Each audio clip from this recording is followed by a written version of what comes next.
बिस्मिल्लाहिर्रहमानिर्रहीम। नाज़रीन अस्सलाम वालेकुम। मैं हूं आपका मेज़बान साबिर शाकिर वफाकी दारुल हुकूमत इस्लामाबाद से कुछ ताज़ा तरीन इत्तलात और हम खबरें आपसे शेयर करते हैं। इस वक्त मुल्क भर में नहीं बल्कि पूरी दुनिया की एक ही खबर है, पूरी दुनिया की नज़रें एक ही खबर पर लगी हुई हैं कि इमरान खान, साबिक वज़ीर आज़म इमरान खान, पाकिस्तान के मकबूल तरीन रहनुमा जो नाकाबिले शिकस्त करार दिए गए, जिन्हें हराया नहीं जा सकता था इंतखाब के जरिए, इलेक्शन के जरिए, वोट के जरिए, तो उन पे अब तक जितने भी हमले किए गए, उस हमले में वो सियासी हमले थे, वो जिस्मानी हमले थे, हर तरह के हमले से वो बचते रहे और अभी तक उनकी गिरफ्तारी अमल में नहीं आई थी। लेकिन आज उनको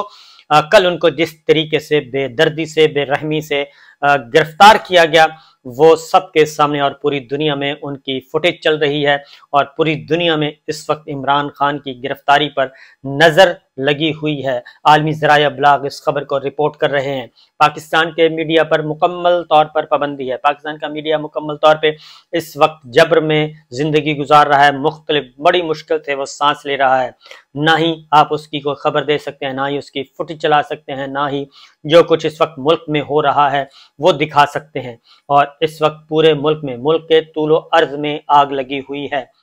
मैं आपको पहले तो सिचुएशन बता दूं इस वक्त है क्या, और उसके बाद इमरान खान साहब कहाँ पे हैं, वो किस हालत में हैं, उनको किस हालत में रखा हुआ है, वो मैं आपको बताने की कोशिश करूंगा क्योंकि सूरत हाल इंतहाई मखदूश। लेकिन मैं आपसे ये ज़रूर कहूँगा कि ये पाकिस्तान इस वक्त आज़ादी की जंग लड़ी जा रही है पाकिस्तान के लिए, क्योंकि एक तरफ 14 जमाती हुक्मरान इत्तेहाद है, माफियाज हैं और वो पाकिस्तान पे कब्जा करना चाहते हैं, पाकिस्तान के आइन को पामाल करना चाहते हैं, पाकिस्तान के जुडिशल सिस्टम को पामाल करना चाहते हैं। वो इतने ताकतवर हो चुके हैं कि वो जजेस को, ना उनसे चीफ जस्टिस ऑफ पाकिस्तान महफूज है, ना ही सुप्रीम कोर्ट के जजेस महफूज हैं, ना ही उनसे मीडिया महफूज है, ना ही हमारी चादर और चार दीवारी महफूज है, ना ही हमारी खवातीन की इज्जत महफूज है और ना ही हमारे बुनियादी इंसानी हकूक महफूज हैं। कुछ महफूज नहीं है इस वक्त। और उनके ये इन हरकतों ने और उनके ये सारी की ख्वाहिशात ने, ज़ाती अना ने, बुग़्ज़ ने, अनात ने, इंतकाम ने इस हालत पे पहुंचा दिया है पाकिस्तान को कि इस वक्त पाकिस्तान के गली कूचों में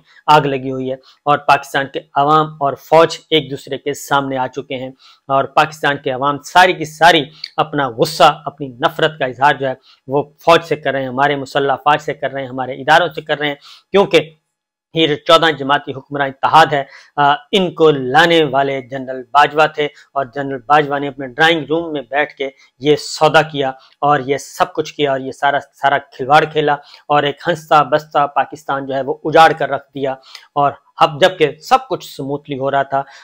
मैशत, पाकिस्तान की मैशत जो है वो बेहतर हो रही थी, तगड़ी हो रही थी, पाकिस्तान के अवाम मुसीबतें, मुश्किलात बर्दाश्त करने के बावजूद वो इस बात पे खुश थे कि पाकिस्तान एक सही डायरेक्शन पे जा रहा है, लेकिन उस सारे हंसते बसते घर को बर्बाद करके रख दिया। और वो जनरल बाजवा आज किधर है कुछ पता नहीं है। वो दंदना रहा होगा, हंस रहा होगा, मुस्कुरा रहा होगा और उसका खमियाजा इस वक्त पूरी कौम भुगत रही है, मुसल्लह अफवाज भुगत रही हैं। मुसल्लह अफवाज, आज जो हमने मनाजर देखे वो मनाजर, ऐसे मनाजर 75 साल तारीख में कभी नहीं देखे गए। ये 1971 में तो हमने देखे थे, 1971 में भी ढाका में, बांग्लादेश में इसी तरह का जुल्म सितम किया गया था, इसी तरह की लाठी गोली चली थी और यही कुछ एक ऑपरेशन के नाम पे किया गया था। लेकिन ढाका में जो कुछ हुआ उसको 1970 में वो हुआ था, 1970 और 71 में, और उसको आज हो चुके हैं 53 साल और उस वाक़े को, लेकिन वो ज़ख्म आज भी ताज़ा हैं और ना ही बांग्लादेश के अवाम भूले, ना ही ढाका वाले भूले, ना ही पाकिस्तान के अवाम भूले और उससे पाकिस्तान दो लख्त हो गया था। इस वक्त इमरान खान साहब कहाँ पे हैं? असल मसला ये है, सूरत हाल ये है मुल्क भर में, मुल्क के तुल अर्ज में कोई शहर ऐसा नहीं, कोई शहर, कोई कस्बा, कोई टाउन ऐसा नहीं जहाँ पे पाकिस्तान के अवाम सरापा एहतजाज ना हो। और ख़ास तौर पे सब के सब एहतजाज कहाँ पे हुए हैं? कैंट एरियाज़ में हुए, कंटोनमेंट एरियाज़ में हुए, जहाँ पे हमारे फौजी हुक्काम रहते हैं, उनके रिहायशी इलाकों में, उनके दफातर के सामने, GHQ रावलपिंडी में ये सब कुछ हुआ है। और लोगों का गुस्सा इतना है कि वो उनके सामने वो गोली से भी नहीं डर रहे, वो फायरिंग से नहीं डर रहे, वो गोली से नहीं डर रहे, वो लाठी चार्ज से नहीं, वो आंसू गैस से नहीं डर रहे। और फिर जिस तरीके से खवातीन को गिरफ्तार किया जाए, मैं पूरी खबर आपको इसलिए नहीं कि हमारा मकसद पाकिस्तान में आग लगाना नहीं है, वतन तो हमारा ही है, पाकिस्तान हमारा है और पाकिस्तान को हमने बचाना है। चंद लोग बेवकूफ़ हो चुके हैं, چند لوگ بیوقوف ہو چکے ہیں، وہ اپنے ذاتی بغض، اناد، انتقام میں وہ پاکستان کو جلا رہے ہیں، اپنے چھوٹے سے فائدے کے لیے، اپنی ذاتی فائدے کے لیے، اپنی ذاتی دولت کے لیے، ذاتی عزت کے لیے، ذاتی وقار کے لیے، ذاتی اناد کے لیے، ذاتی بغض کے لیے، ذاتی انتقام کے لیے وہ چند لوگ جو ہیں وہ یہ سب کچھ کر رہے ہیں، یہ آگ لگا رہے ہیں ملک بھر میں۔ اور پھر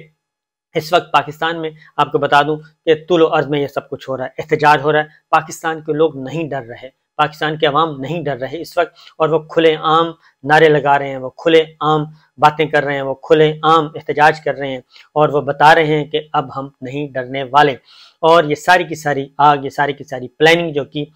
وہ اس میں آپ کی 14 جماعتی حکمراں اتحاد وہ سارے کے سارے خوش ہیں، آگ لگا کر جلا کر سب کچھ کر کے، فوج اور عوام کو آمنے سامنے کھڑا کر کے وہ سب کے سب خوش ہیں۔ میں ایک بار پھر اپنی مسلح افواج سے، چاروں مسلح افواج کے سربراہان سے، chairman joint chief of staff committee general Sahir Shamshad Mirza سے، جنرل عاصم منیر سے، ایڈمرل امجد خان نیازی صاحب سے، اور ایئر چیف پاک فضائیہ کے سربراہ جناب ظہیر احمد بابر صاحب سے، یہ سب سے میں اپیل کروں گا، سب سے ریکویسٹ کروں گا ایک ویل وشر کے طور پہ کہ آگے بڑھیں اور سچویشن کو سنبھالیں، ورنہ پاکستان کے عوام اور فوج اگر ایک دفعہ بہت نقصان ہو چکا ہے، ابھی بھی بہت نقصان ہو چکا ہے، آپ ہم سے زیادہ جانتے ہیں، آپ کو زیادہ رپورٹس آ رہی ہیں اپنے کنٹونمنٹ ایریا سے، اپنے کینٹ ایریا سے، اپنے کور کمانڈرز جہاں پہ موجود ہیں، کور کمانڈر ہاؤس سے، اور جہاں جہاں آپ کے آفس ہیں، جہاں جہاں آپ کے تنصیبات ہیں، خواہ وہ پشاور میں ہیں، خواہ وہ اندرون سندھ ہیں، خواہ وہ کراچی میں ہیں، خواہ وہ حیدرآباد میں ہیں، خواہ وہ سکر میں ہیں، ملتان میں ہیں، گجرات میں ہیں، لاہور میں ہیں، پنڈی میں ہیں، جہاں جہاں بھی ہیں، بہاولپور، بہاول نگر، ہر جگہ سے آپ کو وہ رپورٹ مل رہی ہے کہ کس طریقے سے شدید رد عمل ہوا ہے، اور یہ سب کچھ اس لیے ہوا ہے کہ عمران خان صاحب کو مریم صاحبہ کی خواہش پہ اور نواز شریف صاحب کے حکم پر گرفتار کیا گیا ہے، اور ایک ایسے مقدمے میں گرفتار کیا گیا ہے جس میں عدالت روک چکی تھی، اور اس مقدمے میں گرفتاری بنتی نہیں تھی، کیونکہ اس مقدمے میں گرفتاری نیب کے قوانین کے تحت اب اس گرفتاری بہت لیٹ جا کے گرفتار کیا جاتا ہے، لیکن چونکہ ایک خواہش پوری کرنی تھی، ایک حکم پورا کرنا تھا، لندن پلان تھا، لندن سازش تھی، یہ سب کچھ اس وقت کیا گیا۔ اور اگلی بات یہ ہے کہ یہ جب کوئٹہ پلان اور کوئٹہ سازش اور تارڑ پلان ناکام ہوا، جو جوڈیشری پہ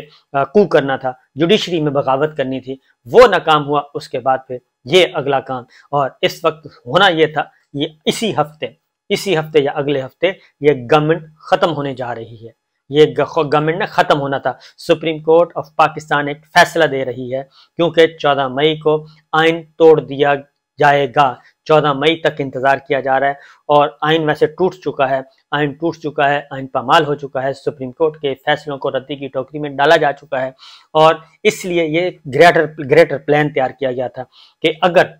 ہم نے یہ آگ نہ لگائی، یہ ڈائیورٹ کیا گیا ہے معاملہ، یہ ذرا سمجھنے کی کوشش کریں، یہ ڈائیورژن ہے، اور یہ ڈائیورژن ہے چند سپاٹ فکسز کی، چند ذاتی مفاد پرست لوگوں کی، ان کی یہ ڈائیورژن ہے کہ انہوں نے اس موقع پہ عمران خان کو گرفتار کیا،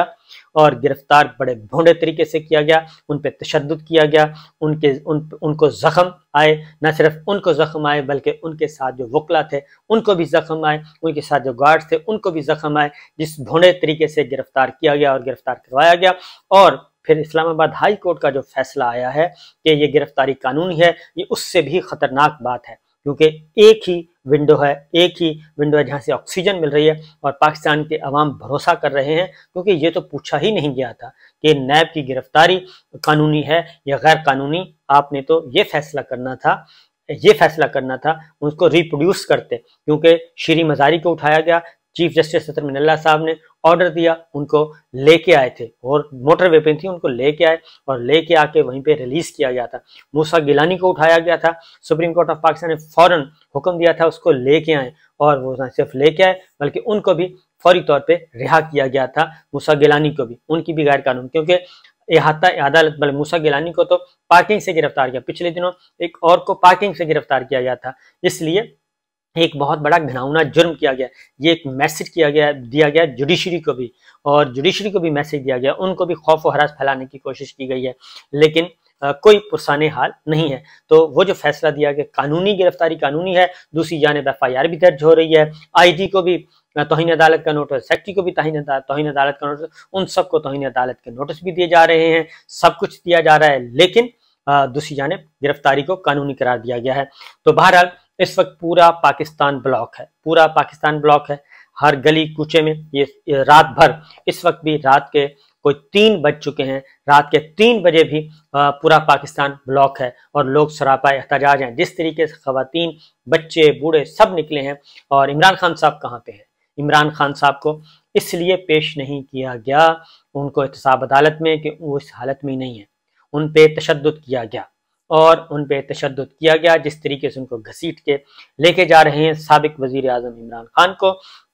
और मकबूल तरीन लीडर। ये एक तजलील करने की कोशिश की गई है, ये खौफ व हरास फैलाने की कोशिश की गई है कि हम ये कर सकते हैं। तो ये माजी में जुल्फ़िकार अली भुट्टो को फांसी दी गई,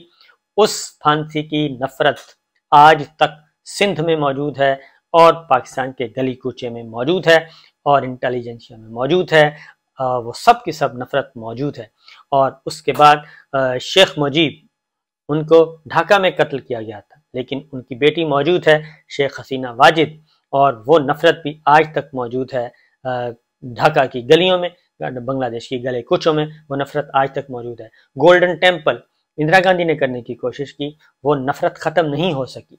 मकबूजा कश्मीर, नफरत ख़त्म नहीं हो सकी और वो छोटी सी वादी है, उस पर कब्ज़ा नहीं किया जा सका। लोगों के जहनों को मुसख्खर नहीं किया जा सकता, क्योंकि लोग यहाँ से सोचते हैं। ये जो फ़िक्री आज़ादी है ये बड़ी ख़तरनाक होती है, ये रीडेबल नहीं होती, ये इसको आप रीड नहीं कर सकते और इसके लिए बहुत ज़्यादा विजडम की ज़रूरत है। तो दुनिया भर में इस वक्त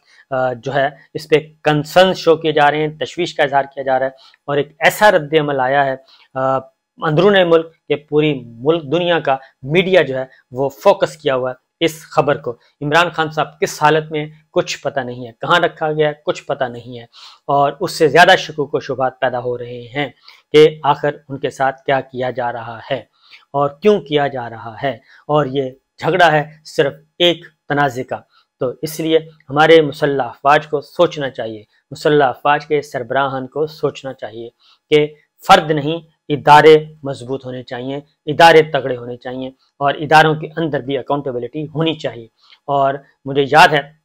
अच्छी तरह जनरल परवेज़ मुशर्रफ साहब का ज़माना था, पीक का ज़माना था, चीफ एग्जीक्यूटिव भी थे, चीफ मार्शल एडमिनिस्ट्रेटिव भी थे, सब कुछ थे। उनके दौर में डॉन के एक रिपोर्टर को एक मेजर ने मुक्का मारा था और उस मुक्का मारने के बाद उसका खून भरा चेहरा जो हमारे रिपोर्टर का, हाशमी साहब का, वो डॉन अखबार में शाया हुआ था और उस दिन खबर शाया हुई और उसी दिन वो मेजर जो है उसके खिलाफ इंक्वायरी हुई और उसको सैक कर दिया गया था। तो ये है अकाउंटेबिलिटी का लेवल था ये, क्योंकि माशाल्लाह था हालांकि, लेकिन उन्होंने जनरल परवेज़ मुशर्रफ साहब ने कहा था कि ये डिसिप्लिन पे कंप्रोमाइज़ नहीं किया जा सकता। तो ये है सिचुएशन और ये है मामलात। अभी भी सोचने का वक्त है, क्योंकि पूरे मुल्क में आग लगी हुई है और फायरिंग, हलाकतें, सब कुछ, हम कुछ रिपोर्ट नहीं कर रहे, ना मीडिया रिपोर्ट कर रहा है, लेकिन सिचुएशन अच्छी नहीं है। इमरान खान साहब जब तक नज़र नहीं आएंगे लोगों में बेचैनी बढ़ती जाएगी और इस्लामाबाद हाई कोर्ट के फैसले ने तो मज़ीद शकूक व शुबहात पैदा कर दिए हैं। इजाज़त दीजिए, अल्लाह हाफिज़।